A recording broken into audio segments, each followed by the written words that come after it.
Agustus bulannya sang Dwi Warna, jangan nodai dengan warna lainnya. Ditulis oleh Asto Notonegoro di seaworld.com.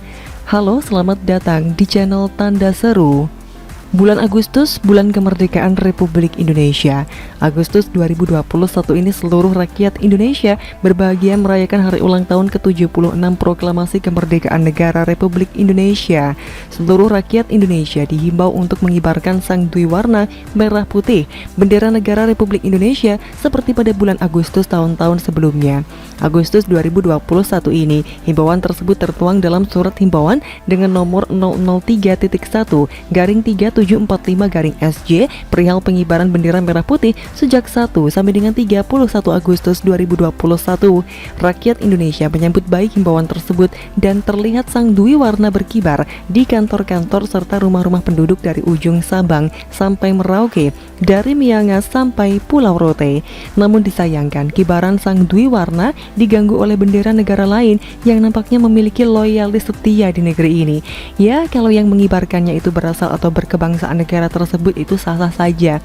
Namun, yang mengibarkan itu adalah warga negara Indonesia yang menghirup udara, makan, dan minum dari hasil bumi Indonesia. Akan tetapi bukan mengibarkan tinggi-tinggi bendera merah putih di bulan Agustus yang berbahagia ini. Kok malah mengibarkan bendera negara Palestina? Apakah nasionalisme si pengibar bendera Palestina itu terbagi? Betapa sedihnya Ibu Pertiwi jika cinta kepadanya terbagi dua dengan cinta ibu lain yang tak mengandung dan membesarkan si anak pengibar bendera negara asing. Jikalau itu merupakan dukungan untuk negara Palestina yang masih terjajah, sah-sah saja sebenarnya. Menentang penjajahan atas Palestina sudah disuarakan lantang oleh Presiden pertama sekaligus salah satu proklamator kemerdekaan Republik Indonesia, Insinyur Dr. Haji Soekarno. Tidak sampai di situ, bahkan beliau rela Indonesia tidak melaju ke langkah selanjutnya dalam kualifikasi Piala Dunia era 1950-an karena enggan berhadapan dengan Israel, si negara penjajah itu. Namun si pengibar bendera sepertinya lupa bahwa Agustus adalah bulan proklamasi kemerdekaan Republik Indonesia, bulan mujizat terlepasnya bangsa Indonesia dari belenggu penjajahan bangsa-bangsa dari Eropa dan saudara tua dari Timur Asia. Jika memang khilaf dan lupa, ada baiknya si pengibar bendera minta maaf kepada Ibu Pertiwi yang melahirkan dan membesarkannya dengan susu serta madu yang berlimpah di atas tanah pusaka. Janganlah jadi anak durhaka kalau tak ingin dikutuk. Namun jika itu kesengajaan, jelaslah itu akan menyakiti hati Ibu Pertiwi serta saudara sebangsa dan setanah air. Pasti ada saudara-saudari yang bertanya, mengapa saudaraku mengibarkan bendera negara asing di bulan bahagia ini? Ya, mungkin ada motif ingin menunjukkan eksistensi pendukung negara Palestina di Indonesia. Jikalau demikian, apakah ada tujuan lain atau ada motif mengambil untung dengan mengibarkan bendera negara asing itu? Selidik punya selidik, si pengibar bendera Palestina memang simpatisan demo berjilid yang sempat digelar untuk menggulingkan salah satu gubernur terbaik yang pernah dimiliki DKI Jakarta pada 2016-2017 silam karena dalih beda agama. Bibit intoleransi yang bertentangan dengan nilai-nilai luhur bangsa Indonesia yang terefleksikan pada dasar negara Pancasila nampaknya tercermin dari tindak tanduk si pengibar bendera negara asing itu. Kalau memang demikian, apa bisa dia tetap tinggal di negeri Indonesia yang beragam dan kaya akan keragaman, negeri di mana perbedaan merupakan keindahan dan bukan suatu hal yang harus dibentur-benturkan? Rasa-rasanya individu atau kelompok intoleran tidak cocok tinggal di wilayah NKRI yang kita jaga dan rawat bersama. Jikalau memang demikian, si pengibar bendera sebaiknya diperintahkan atau dengan sukarela angkat kaki dari bumi Nusantara yang kita cintai. Hidup itu pilihan dan cinta itu tak bisa terbagi. Jadi, tetapkanlah pilihan pada satu cinta, Indonesia atau Palestina. Pancasila atau ideologi asing yang tidak tahu dipelajari dari ujung dunia mana. Jika memilih Indonesia dan Pancasila, silakan perbaiki komitmen kebangsaanmu. Namun, jika memilih negara dan ideologi lain, silakan angkat kaki dari wilayah NKRI. Mencintai Palestina sebagai saudara itu tidak dilarang, tetapi mencintai negara orang lebih dari mencintai negara sendiri itu jadi pertanyaan. Ingat, dan ingat baik-baik, udara yang kau hirup, air dan makanan yang kau cicipi diberikan Ibu Pertiwi kepadamu secara cuma-cuma. Walaupun kau beli dengan keringat dan hasil kerjamu, sejatinya semua itu dihasilkan bumi Indonesia untuk dirimu. Jangan pernah berhenti mencintai negeri ini, Indonesia. Bagaimana menurut Anda?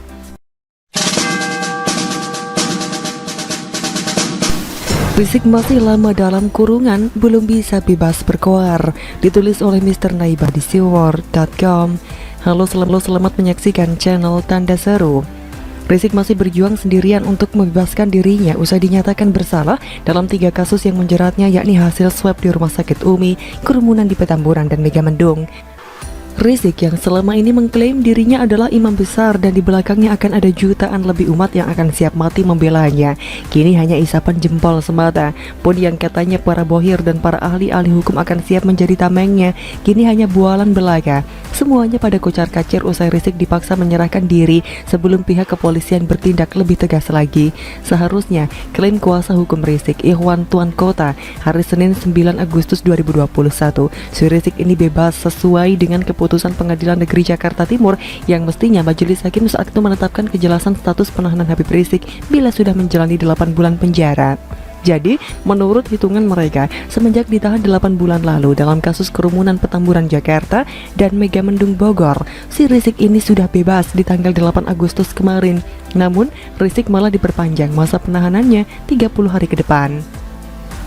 Nasib Rizik memang sial, sudah jatuh tertimpa tangga pula. Permintaan kuasa hukum Rizik agar dibebaskan dulu baru ditahan kembali tidak diterima dan tidak masuk akal memang bagi pengadilan tinggi, karena masih banyak kasus-kasus lain yang pantas dijeratkan kepada Rizik yang doyan lari atau melari ini.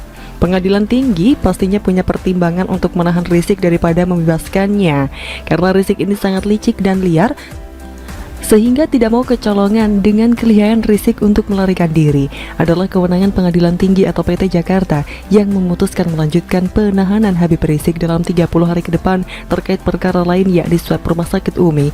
Sementara memang kronologis hukuman Rizik sudah divonis dalam 3 kasus yang menjeratnya, yakni hasil swab di Rumah Sakit Umi, kerumunan di Petamburan, dan Megamendung. Untuk kasus swab Rumah Sakit Umi, Rizik menempuh langkah banding atas putusan PN Jaktim yang memvonisnya 4 tahun penjara. Sementara dalam perkara kerumunan Petamburan dan Megamendung, Rizik sudah ditahan sejak Desember 2020. Pun vonis dari PN Jaktim dalam kasus kerumunan Petamburan ke Rizik yakni 8 bulan kurungan penjara. Sementara terkait kasus kerumunan Megamendung, Rizik divonis hukuman denda sebesar 20 juta rupiah. Terkait vonis itu, Rizik juga sudah mengajukan banding ke PT Jakarta.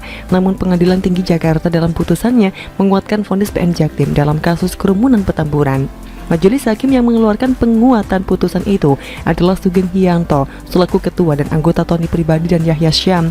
Putusan PT Jakarta itu dibacakan pada Rabu 4 Agustus 2021. Pengacara Rizik Aziz Yanuar protes penahanan yang dilakukan PT Jakarta terhadap kliennya. Dia menegaskan sesuai vonis, Habib Rizik mestinya sudah bebas dari penahanan kasus kerumunan Petamburan. Aziz bilang sudah mengirimkan surat ke PT Jakarta tertanggal 4 Agustus 2021 terkait penahanan Rizik untuk perkara nomor 221/Pitsus/2021/PN JKT Tim yang akan berakhir 8 Agustus 2021 dengan vonis 8 bulan kurungan, sehingga harus dikeluarkan dari tahanan demi hukum. Namun justru PT DKI Jakarta merespon dengan mengeluarkan penetapan penahanan terhadap Rizik terkait perkara nomor 225/Pitsus/2021/PN JKT Tim.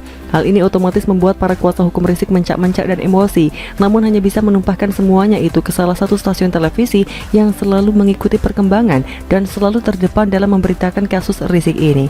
Apalagi kalau bukan TV One. Ya, TV milik Bakri ini tidak menyiarkan kasus narkoba yang menjerat Nia Ramadhani dan Ardi Bakri, tapi sangat intens memberitakan dan seakan-akan membela kasus Rizik ini. Terbukti TV One ini dengan mendatangkan narasumber pakar hukum pidana Profesor Muzakir. Dalam wawancara Kabar Petang TV One, Profesor Muzakir menganalisa persoalan ini. Menurut dia, polemik ini berawal dari putusan Pengadilan Negeri Jakarta Timur yang mestinya majelis hakim saat itu menetapkan kejelasan status penahanan Habib Rizik bila sudah menjalani 8 bulan penjara. Dia menyampaikan demikian karena merujuk pasal 197 ayat 1 huruf K Kitab Undang-Undang Hukum Acara Pidana atau KUHAP. Ia bilang putusan pengadilan negeri wajib mencantumkan status penahanan. Jadi, dalam diktum putusan diatur begini pada huruf K, statusnya harus jelas, apakah masih ditahan satu atau masih harus ditahan atau dibebaskan. Jadi, kalau ditahan berarti dilanjutkan, kalau tidak ditahan itu dibebaskan atau dilepaskan dari tahanan, kata Muzakir dalam Kabar Petang TV One yang dikutip Viva pada Rabu 11 Agustus 2021. Tapi apapun itu, yang jelas Rizik harus kembali sabar dan lebih banyak berbuat kebaikan selama dalam masa hukuman, sehingga ketika bebas nanti bisa menjadi imam yang baik, bukan perusuh, bukan tukang caci maki, dan bukan merasa orang paling benar di dunia ini. Nah, menurut Anda?